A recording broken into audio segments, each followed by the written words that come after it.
The morning sun broke over the Hindu Kush Mountains, casting long shadows across the valley where Lieutenant Commander Marcus Chun had positioned his SEAL team. They'd been tracking a high-valued target for 3 days through unforgiving terrain, and now, finally, they had him in their sights. Marcus adjusted his scope, calculating wind speed and distance, when a single shot echoed across the valley like thunder splitting the sky, 3,247 meters away.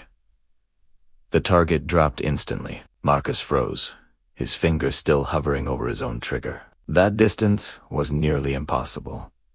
That precision was inhuman, and that shooter wasn't one of his. But here's what makes this moment truly unforgettable. Something that would haunt Marcus for years to come, and eventually change everything he thought he knew about duty, honor, and the invisible threads that connect us all across battlefields and broken promises.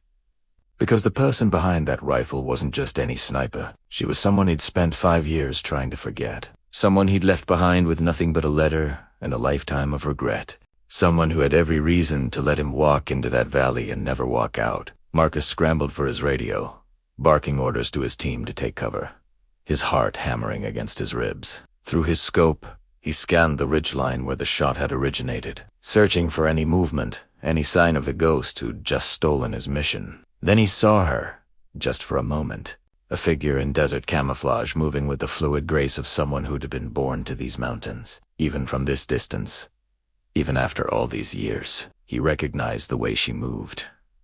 Sarah fucking Mitchell, the woman he'd promised to marry before the Navy, sent him to places he couldn't talk about, and she'd joined a private military contractor he was supposed to know existed. The radio crackled to life. Not on his team's frequency, but on an old emergency channel they'd shared during a joint operation in Yemen years ago. Her voice, still carrying that slight Texas drawl he'd heard in his dreams, cut through the static like a knife through silk. Your 6 is exposed, Commander. 2 hostiles moving up from the eastern ridge. I suggest you relocate before they get close enough to turn you into confetti.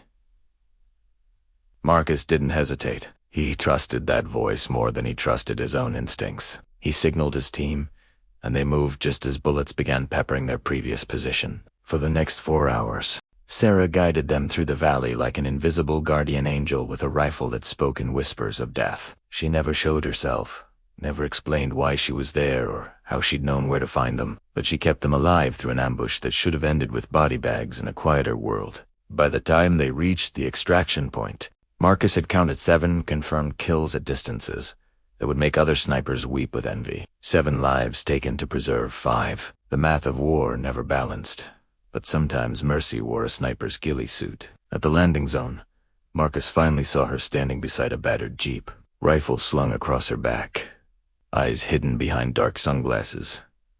Despite the fading light, she looked older, harder, with scars on her hands that told stories he'd never be allowed to read. He approached slowly, his team boarding the helicopter behind him, giving him this moment because they understood that some deaths transcended rank and duty. Sarah, he began, but she held up a hand, silencing him with a gesture that carried more weight than words ever could. Don't, she said, her voice rough like she'd been screaming, or maybe just had Ian used it for anything but calling shots for too long. I didn't do this for you. I did this because your team has families waiting for them. I did this because sometimes the universe gives us a chance to be better than our worst moments. She turned to face him fully then, removing her sunglasses to reveal eyes that had seen too much death and not enough forgiveness. You left me 5 years ago without an explanation that made sense. You chose this. She gestured at his uniform. His team, the helicopter, over us. And I hated you for it. God, Marcus. I hated you with everything I had. Marcus felt the words hit him like physical blows. Each one deserved. Each one carrying the weight of truth he'd been running from since the day he'd written that coward S-letter. I know, he whispered, because what else could he say? Sorry seemed like such a small word for such a large betrayal. I thought I was protecting you. I thought keeping you away from this life would keep you safe. He laughed, bitterly. Instead, I pushed you into something even more dangerous. Sarah shook her head, and for the first time, he saw something other than anger in her expression. Something that looked almost like understanding. You didn't push me anywhere. I chose this too. After you left, I needed something that made sense. And this, she touched her rifle like it was a sacred thing. This makes sense. Distance, wind, trajectory, breath control. The math works, or it doesn't.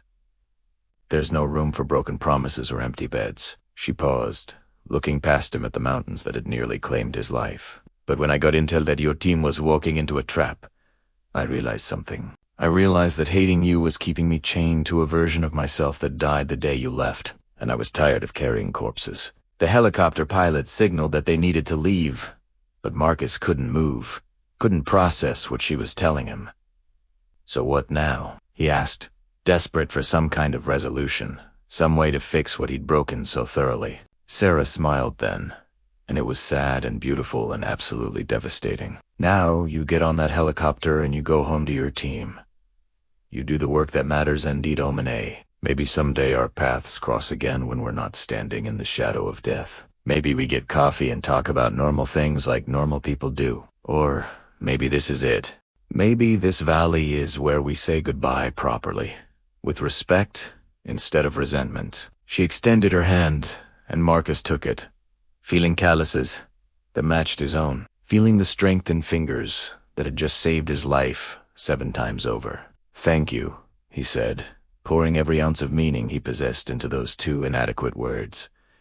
"For my life, for my team, for showing me what grace looks like when you've earned nothing but judgment." Sarah squeezed his hand once, firm and final, then released it and stepped back. "Live well, Commander. Make it mean something." As the helicopter lifted off, Marcus watched her grow smaller in the fading light, a solitary figure against an endless landscape, and understood that some acts of love look like letting go, and some acts of forgiveness look like a perfect shot across an impossible distance. And sometimes the bravest thing we can do is save someone who broke our heart because their heart still deserves to keep beating. Sarah had given him that gift, and he would spend the rest of his life trying to be worthy of it.